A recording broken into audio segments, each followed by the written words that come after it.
Hello, my friends. Welcome to another episode of Deep True Crime. I'm Manny Rodriguez. In today's episode, I want to discuss the little bit of time frame that Bryan Kohberger, the alleged suspect the alleged perp in the Idaho 4 murder case. After this unsealed filing of the affidavit, we are learning so much more. And I know a lot of us are following Deep True Crime in order to get our information. So every little time that something comes out that I find you may want to know about, I'm quick to want to jump on that. So now that we know more, let's talk about this time frame. The affidavit, it shows how 16 minutes created this shocking crime scene. Because what happened inside this off-campus Moscow, Idaho home, we don't really know. What we do know is it is one of the most heinous crime scenes law enforcement, coroner in that area has ever come across. He is now the most high-profile person to ever be in their jail. They've never had anything of this magnitude happen in Latah County. And so let's dive into those minutes, those 16 minutes of what happened in that horrifying crime scene. So now that we have a better idea as to the time frame around this, that affidavit, it included several pieces of that puzzle that we have been looking for to help get a little better picture of what happened inside that off-campus house in Moscow, Idaho on November 13th, 2022. Police say they have the right guy. Bryan Kohberger, who fatally did in Kaylee Goncalves, Madison Mogen, Xana Kernodle and Kernodle's boyfriend Ethan Chapin between 4 a.m. and 4:25. Right there, that's a 25-minute difference. But let's dive into it a little bit deeper, because the time frame is said to be able to be narrowed down a little shorter to an actual 16-minute window between 4:04 and 4:20 a.m.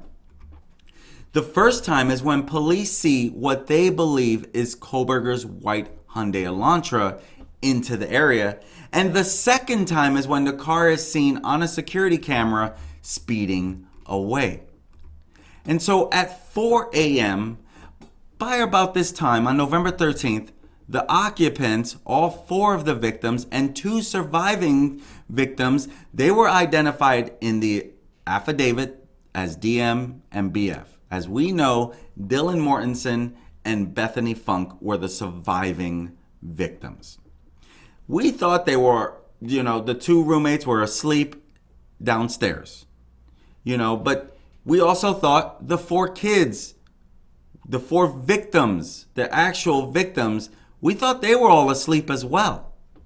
You see, Xana, she received a DoorDash delivery around 4 a.m. in the morning. So we know when she gets that right there at 4, she's alive at that moment. She takes the delivery. At 4:04 a.m., a 2015 white Hyundai Elantra, which is believed to be driven by Kohberger, is seen driving into the area. That's according to the affidavit.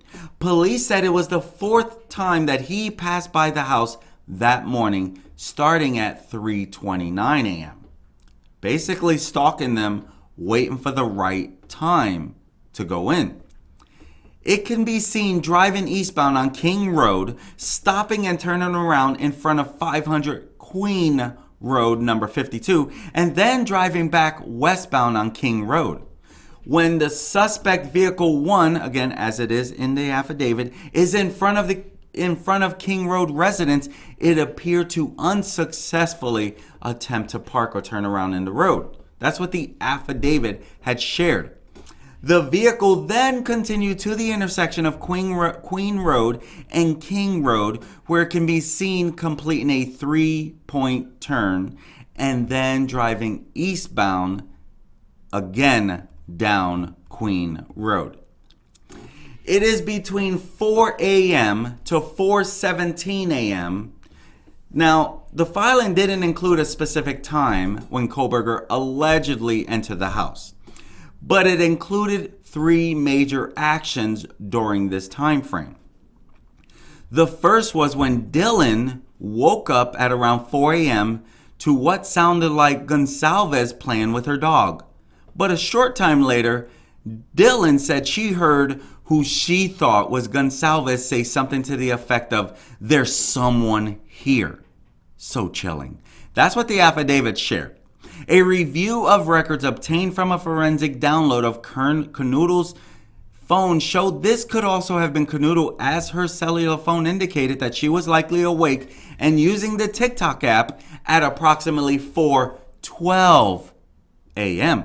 Again, according to the affidavit. Dylan looked out of her bedroom but didn't see anyone.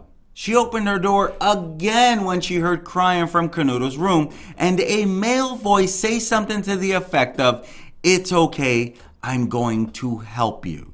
That's what the affidavit, which was filled out by Bryan Payne, the main detective in the case. Finally, Dylan opened the door a third time. She sees a male figure clad in black clothing and a mask that covered the person's mouth and nose walking towards her. That's according to the affidavit. Dylan described the figure as 5'10" or taller, male, not very muscular, but athletically built with bushy eyebrows. The male walked past Dylan as she stood in a frozen shock phase.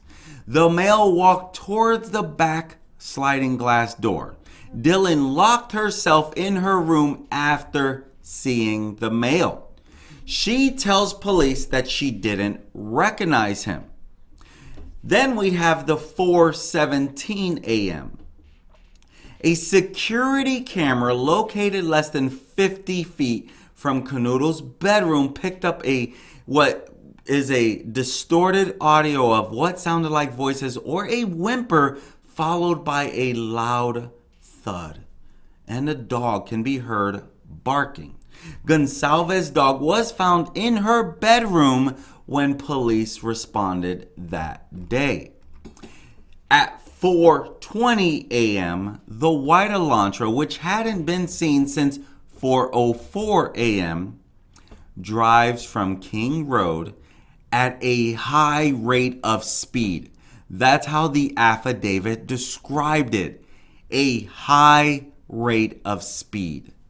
Kohberger, again, he was ultimately arrested in late December on December 30th in his parents' Pennsylvania home and then finally extradited to face charges, and then the affidavit came out.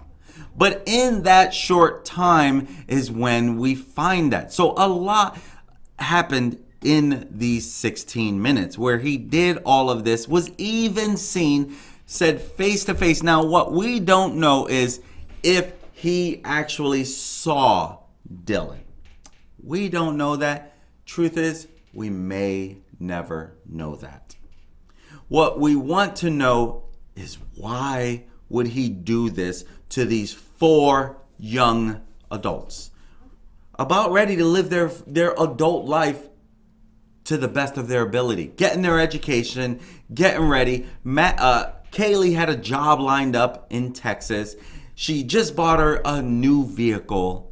And truth is, we want to know why he did this. Right now, the motive I believe, is he was studying for this day. He thought he was going to commit the perfect crime. That's my thought process. I could be completely wrong. I don't know.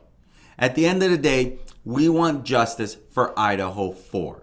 My whole goal is to be a voice for the victims and to keep you updated on what could go wrong in this crazy world we live in. Let's be real, my friends. This is a crazy world we live in. And now we want justice for these Idaho 4. I'm Manny Rodriguez. This has been another episode of Deep True Crime. My friends, if you like this type of content and you want to follow true crime stories, please hit that subscribe button, click the like, and hit that notification bell. That way you get notified whenever I go live or I upload content. At the end of the day, this is not about me. This is about the victims and getting justice for the victims. This is also about keeping you updated on what could go wrong in this crazy world we live in. Great job to Moscow Police Department. Even Stephen Gonzalez changes his tune about the deputy, about the sheriff, about everything that they had been doing up to now. Because again, he voiced his concerns about them not doing a great job more than anything. Now he changes his tune because obviously, at least he is admitting he was wrong. And so he says, I have no ill will towards you. That's what the father of the Idaho murder victim addresses Bryan Kohberger's parents in the interview. He says, we have no ill will. He doesn't believe that the parents, as I don't believe that the parents know anything, did anything, or anything of that sort.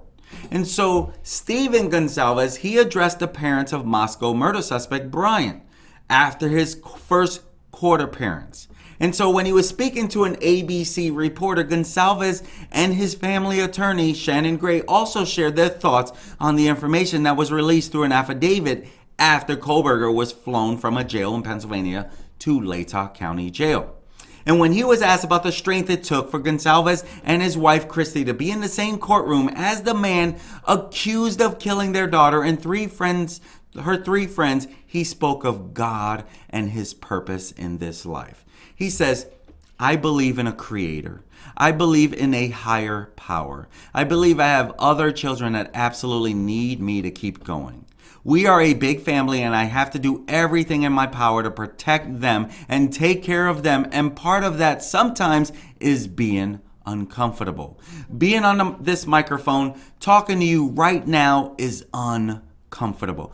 Being in the courtroom is uncomfortable. But for me, I have to do it because if I'm not there, it makes it easier for this defendant and I want to make it as hard as possible.